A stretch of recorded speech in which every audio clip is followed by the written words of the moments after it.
амнияти Тоҷикистон 4000 донишҷӯро аз хориҷ бозгардонд. таҳримҳои Иттиҳоди Аврупо алайҳи бонкҳои тоҷик.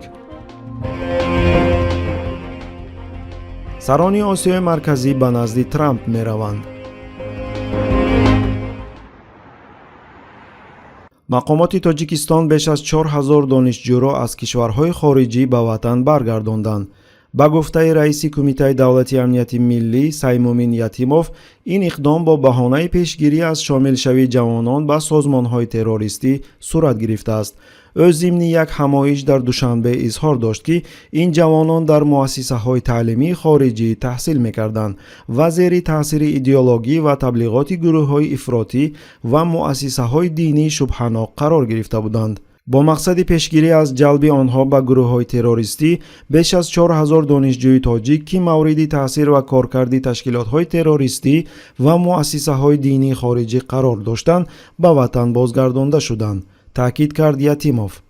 با مراجعت میکنم که فرزندانتان را دعوت کرده برگردانید که اکثریتش و این مکتب های دینی نیست، اکستریمیست میشوند، تروریست میشوند، آینده دشمنان خائن ملت تاجیک میگردند. зимнан бояд гуфт, ки ҳукумати Тоҷикистон таи тақрибан 15 сол аст, ки таҳсили динии ҷавонони кишварро сахт зери назорат гирифтааст. оғози ин сиёсати фишоровар ба соли 2009 бармегардад, вақте ки он сол соли имоми аъзам Абу Ҳанифа эълон гардид.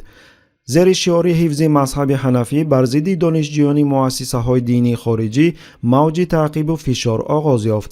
дар тӯли чанд сол ҳамаи муассисаҳои динии дохили кишвар баста шуданд, ба ҷуз аз донишгоҳи исломии Душанбе, ки он ҳам пурра таҳти назорати давлат қарор гирифт. шумо ҳам 28 нафар хизматчиёни давлатии сонишӣ маош мегирем. сиёсати давлата бояд вакилетон.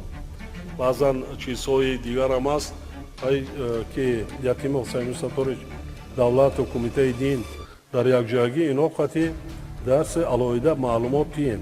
аз ҳамон вақт гирифтани таҳсили динӣ танҳо дар муассисаҳои расмӣ ва бо иҷозати падару модар иҷозат дода мешавад. ҳоло танҳо донишгоҳи исломии Душанбе ҳамчун муассисаи фаъол боқӣ мондааст, ки шумораи донишҷӯёнаш хеле маҳдуд аст. дар натиҷа кишвар бо камбуди шадиди кадрҳои динӣ рӯбарӯ гаштааст. аксари уламову рӯҳониёни мустақил ва афроди соҳиби илми дин ё кишварро тарк карданд ё бо парвандаҳои сохта ба зиндон маҳкум шуданд. боқимондаҳо бошад зери назорати шадиди ниҳодҳои амниятӣ қарор доранд. خداو رسولро дар дил парасиданда кор, نه در سطر و نه در حجاب و نه در ساله کلان و نه در ریشی دراز و نه در جلکی دراز. таҳлилгарон мегӯянд, ки яке аз сутунҳои асосии сиёсати дохилии ҳукумати Раҳмон пешгирӣ аз эҳёи сиёсиву динии ҷомеа аст, чӣ тавре ки дар солҳои 90 рух дода буд.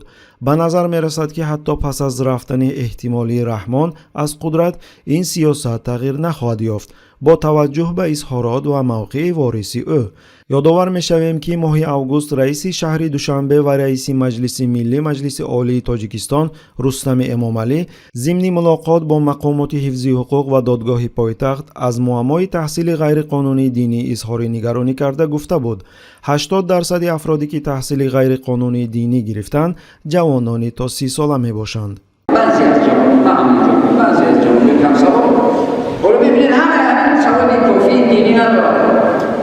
تا به حال نشد است که یک امام خطیب یا که انسانی با سواد و با معرفت دینی.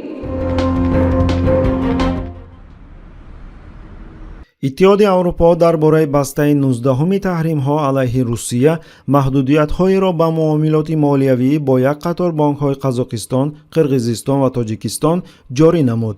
ба рӯйхати таҳримшудагон аз ҷумла филиали бонки русии ВТБ дар Қазоқистон, бонкҳои қирғизӣ Толубай ва бонки амонатгузории Авроосиё, инчунин бонкҳои тоҷикии Душанбе Сити Бонк, Спитамен ва Коммерсбонк шомил шуданд. ҳар се бонки таҳримшуда бевосита ба хонаводаи Раҳмон алоқаманданд. И вот эти три банка Таджикистана, они являются главными игроками в Таджикистане. Именно через Таджикистан проходил количество, скажем так, вот этих санкционных продуктов попадал в Россию. Это электроника, там другие запчасти, которые нужны России для дальнейшего ведения боевых действий. бар асоси маълумоти манбаъҳои кушода ва феҳристи давлати ягонаи шахсони ҳуқуқии Тоҷикистон, соҳиби асосии Душанбе Сити Банк ширкати Авесто Груп мебошад, ки тақрибан 70% саҳмияҳоро дар ихтиёр дорад. сардори ин ширкат Мирзо Муҳаммад буда, яке аз афроди наздики писари президент Рустами Эмомалӣ мебошад. соҳиби Коммерсбонки Тоҷикистон бошад ширкати Фароз аст, ки ба Шамсулло Соҳибов домоди президенти Тоҷикистон тааллуқ дорад. саҳмиядорони асосии Спитамен Банк бошад ширкати суғуртавии Спитамен Суғурта мебошад. ба гуфтаи манбаъҳо, қаблан ин банк низ бо Ҷамолиддин Нуралиев, собиқ муовини аввали раиси Банки Миллии Тоҷикистон ва боз як домоди Раҳмон иртибот дошт. Хочу подчеркнуть, что вот это три банка, которые там упоминаются, они все принадлежат так или иным образом семье Эмомали Рахмона.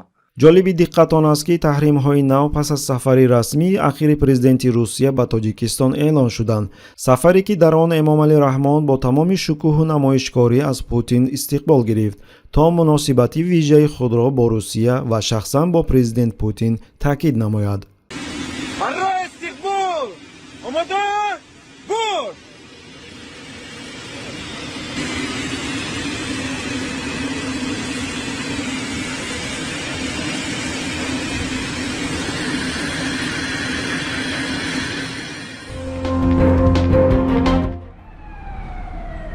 президенти ИМА Дональд Трамп роҳбарони Қазоқистон, Қирғизистон, Тоҷикистон, Туркманистон ва Ӯзбекистонро ба нишасти Осиёи Марказии ИМА дар формати 35+1 даъват кардааст. ин мулоқот рӯзи 6 ноябр дар Вашингтон баргузор хоҳад шуд. ин дуввумин нишасти сарони давлатҳо дар ин формат хоҳад буд. нахустин мулоқот соли 2023 дар Нью-Йорк дар Маҷмаи умумии Созмони Милали Муттаҳид баргузор шуда буд, ки он вақт президенти ИМА Ҷо Байден буд. 2018-2024 19 миллиардов долларов, 25-м, 35-м 105 миллиардов долларов. 105 billion US dollars. 105 billion, that's not bad.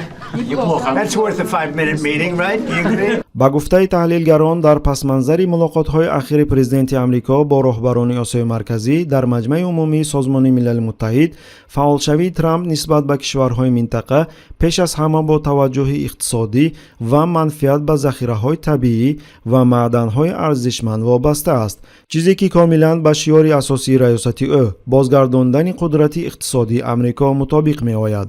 ба иттилои манбаъҳои амрикоӣ, барои омодагӣ ба нишаст рӯзи 26 октябр ду намояндаи баландпояи вазорати хориҷии ИМА Серҷио Гор ва Кристофер Ландау бояд ба минтақа биёянд. онҳо масъалаҳои мавриди таваҷҷӯҳи ду ҷонибаро баррасӣ хоҳанд кард.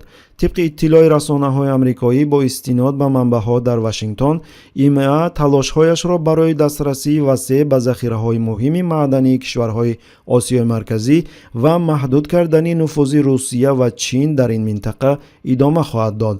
дар навбати худ кишварҳои минтақа умед доранд, ки аз ИМА сармоягузории бештар ба бахшҳои муҳими иқтисодӣ ва дастрасии фарохтар ба технологияҳо ба даст оранд, мегӯяд коршиноси умури Осиёи Марказӣ Аркадий Дубнов. Регион интересен тем, что находится на стыке стран Европы и Азии.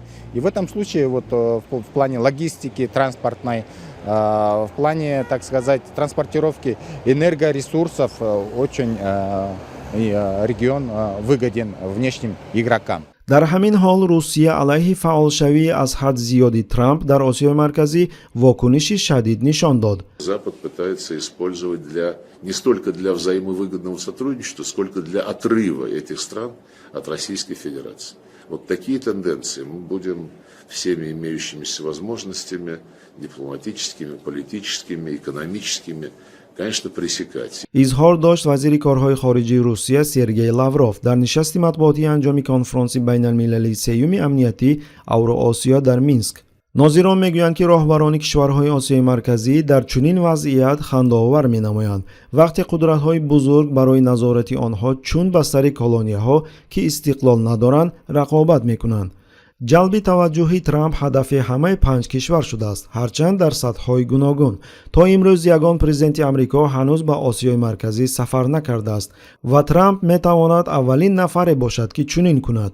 аммо дар кохи сафед тасмим гирифтанд масъалаи сиёсиро амалгароёна ҳал кунанд. ба ҷои сафар ба як ё ду кишвар, ҳамаи саронро якбора ба Вашингтон даъват намуданд, то ба қавли як филми машҳур зани дӯстдоштаро ҷудо накунанд. Бо шӯхӣ қайд мекунад коршинос Аркадий Дубнов.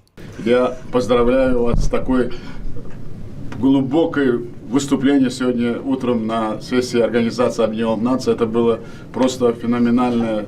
Все по всем вопросам вы точки поставили. Я еще раз повторяю, вы как никто достойны Нобелевской премии. Мы это говорим и будем.